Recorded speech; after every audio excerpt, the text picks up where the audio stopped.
हैं accounting concept. Okay, business entity. सो business entity का मतलब क्या है? This concept implies that a business unit is a separate and distinct from owner और owners. Okay, so concept क्या बोला है? बिजनेस एंटिटी मतलब एक ऐसा यूनिट जो अलग होता है, मतलब उसका बिजनेस अलग होता है और उसका ओनर अलग होता है. Accounting, this concept only business transaction are recorded in the books of accounts. मतलब आपको आपके पर्सनल, जैसे अगर मैं समझो for example I am owner of the business, right, तो मैं मेरा जो भी खर्चा, पर्सनल खर्चा करूंगी वो मैं बिजनेस एंटिटी में नहीं डालूंगी. मैं क्या करूंगी? सिर्फ रिलेटेड टू बिजनेस. समझो मेरा बिजनेस है स्टील का, तो स्टील रिलेटेड जो भी खर्चा होगा वही मैं रखूंगी. मैंने खुद के लिए कुछ परचेस किया है, खुद के लिए मैंने खुद के घर का रेंट भरा है, अगर कुछ मतलब personal expenses I am not recording there. Okay, so business entity का मतलब यही होता है कि आप ओनर हो बट बिजनेस यूनिट आपका अलग होता है और ओनर के एक्सपेंसेस अलग होते हैं. So personal transaction are not recorded, transaction owners are not recorded, मतलब उसको हम लोग रिकॉर्ड नहीं करेंगे. नेक्स्ट आते हैं हम लोग money measurement. This concept implies that only transactions which can be expressed in terms of money are recorded in books of accounts. तो मनी मेजरमेंट का मतलब क्या होता है? ऐसी कॉन्सेप्ट जहां पे ऐसे ट्रांजैक्शन जहां पे मनी इंक्लूड होता है. मतलब देखो barter transaction we never records. क्यों? क्योंकि उसमें मनी मेजरमेंट होता ही नहीं है ना. मतलब उसमें क्या, कितना कितना गुड्स आया और कितना गुड्स गया, हम लोग ऐसे कैसे बोल सकते हैं ना. तो इसके लिए बार्टर ट्रांजैक्शन यहाँ पे नहीं आता है. We are not recording the barter transaction. Okay, the transaction which do not involve the money will not recorded in books of accounts. तो जिसमें मनी ही नहीं होगा उसको हम लोग रिकॉर्ड नहीं करेंगे. नेक्स्ट कॉन्सेप्ट है cost concept. Okay, an asset is recorded in the books of account on the basis of historic cost, that is the acquisition cost. Okay, cost concept, सारे एसेट जो होते हैं ना वो बहुत सारी कॉस्ट होती है, जैसे हिस्टोरिकल कॉस्ट है, एक्विजिशन कॉस्ट है, देन उसके बाद नेट प्रेजेंट वैल्यू कॉस्ट है, बहुत सारी कॉस्ट है.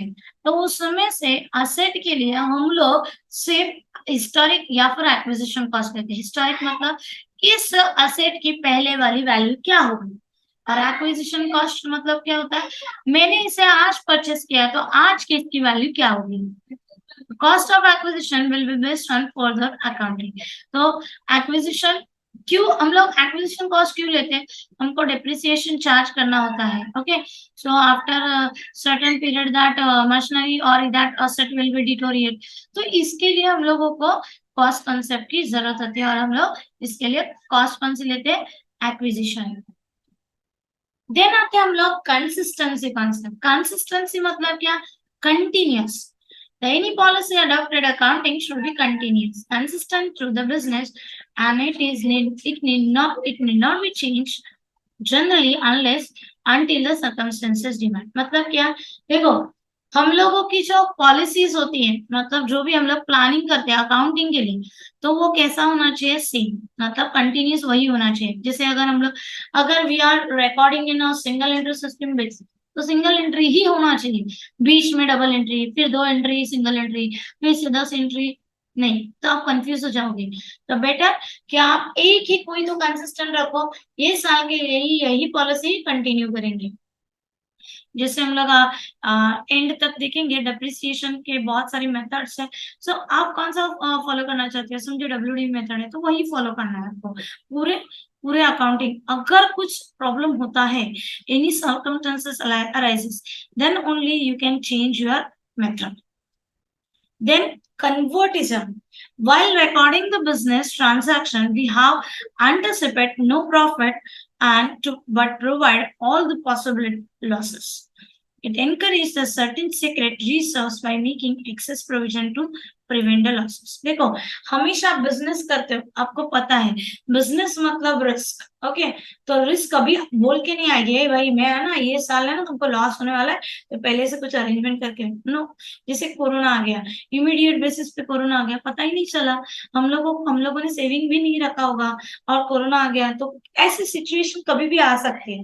तो आप ऑलवेज कैसे कंजर्वेटिज्म होने चाहिए। कंजर्वेटिज्म मतलब you always think about a loss, you are not thinking about profit. मुझे कितना लॉस होगा इसके बारे में आपको सोचना है, और कुछ रीजन आपको हर साल अलग करके रखने।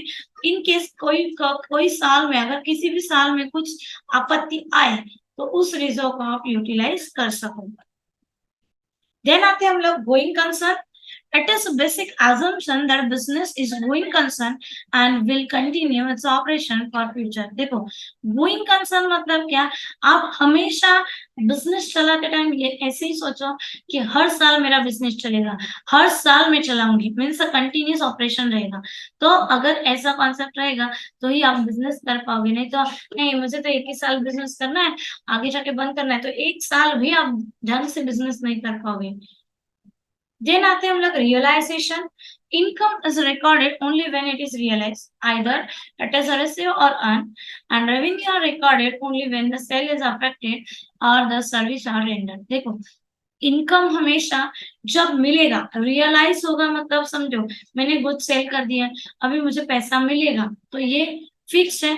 तो रिसीव्ड हो गया या फिर होने वाला है, तो भी हम लोग रिकॉर्ड करते हैं।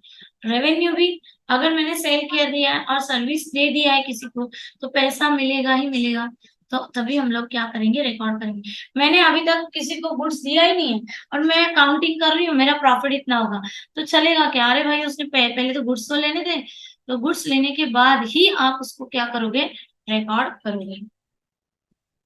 एक्रूअल, एक्रूअल का मतलब होता है आउटस्टैंडिंग, ठीक है, मतलब बाकी। Income is recorded when it is accrue or on, and expenses are recorded when they are accrue और become a payable। मतलब क्या?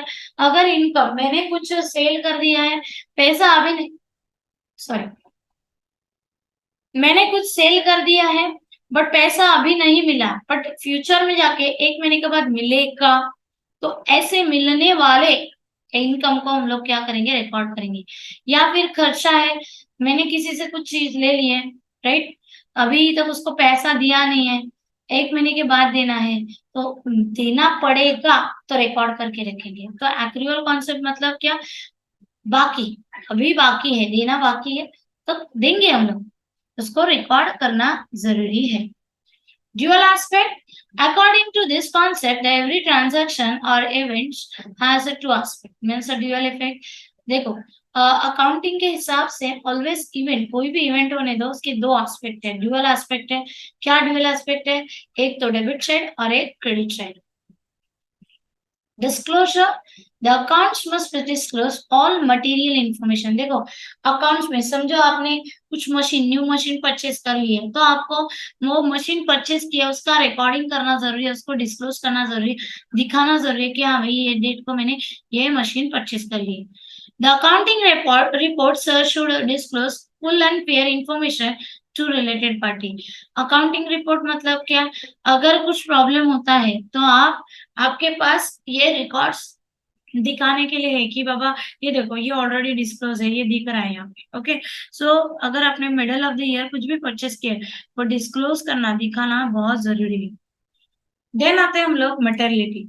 This principle basically exception of full disclosure principle. The term materiality is a subjective in nature. देखो, disclosure मतलब full fledge, सारा detail आप दे दो, और मटेरियलिटी का मतलब क्या होता है, कुछ कुछ चीजें आप क्या करोगे, दिखाओगे।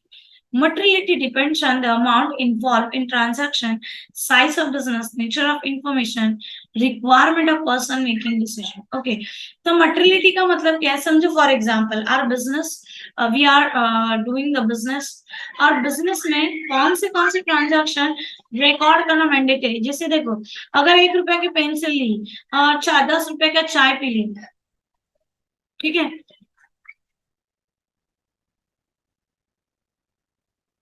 अगर आपने 10 रुपए का चाय पी लिया तो रिकॉर्ड कैसे करेंगे, टू चाय अकाउंट। कैसे दिखेगा वो? तो ऐसे छोटे छोटे ट्रांजैक्शन है, हम लोग इग्नोर नहीं करते उसको, किसी हेड में डाल देते हैं, ठीक है। सो मटेरियलिटी मतलब क्या, जो इम्पोर्टेंट है उसको हाईलाइट करो, उसको दिखाओ। मतलब जैसे फिक्स असेट है, उसमें लैंड एंड बिल्डिंग है, गुडविल है, तो उसको हाईलाइट करो, उसको दिखाने की जरूरत है, तो इसको हम लोग क्या बोलते हैं, materiality. Matching concept. According to this concept, revenue during the accounting period are matched with the expenses. मतलब आपके पास कितना इनकम आया, ऑन बिहाफ ऑफ कितने एक्सपेंसेस आपको करने हैं, सो इनका during the period to earn the revenue during the period, मतलब कितना पैसा आपने जमा किया और कितना आपको खर्चा करना पड़ रहा है, तो उसको मैच करना जरूरी है। जैसे देखो, घर पे अगर आपके डैड को कुछ सैलरी है, समझो 15,000, राइट, तो वो मैच करते हैं, अभी मेरे को 15,000 आया, अभी इसमें से किसको किसको कितना कितना देने, सो ऑलवेज एक्सपेंसेस और इनकम रेवेन्यू को क्या करते हैं हम लोग, मैच करके देखते हैं। This concept is based on accrual concept and periodicity. ये कॉन्सेप्ट क्या है, एक्रूअल मतलब आउटस्टैंडिंग बेसिस पे, या पीरियडिसिटी पीरियड के बेसिस पे है। So done everyone. तो आज हम लोगों ने कॉन्सेप्ट देखे, देन उसके बाद अकाउंटिंग कॉन्सेप्ट देखे हैं, जिसको हम लोग यूटिलाइज करते वाइल द ड्राफ्टिंग और while the doing the transaction और journal entries. Okay, so next lecture we're taking the second chapter, how to journal entries prepare. Thank you so much. Bye bye.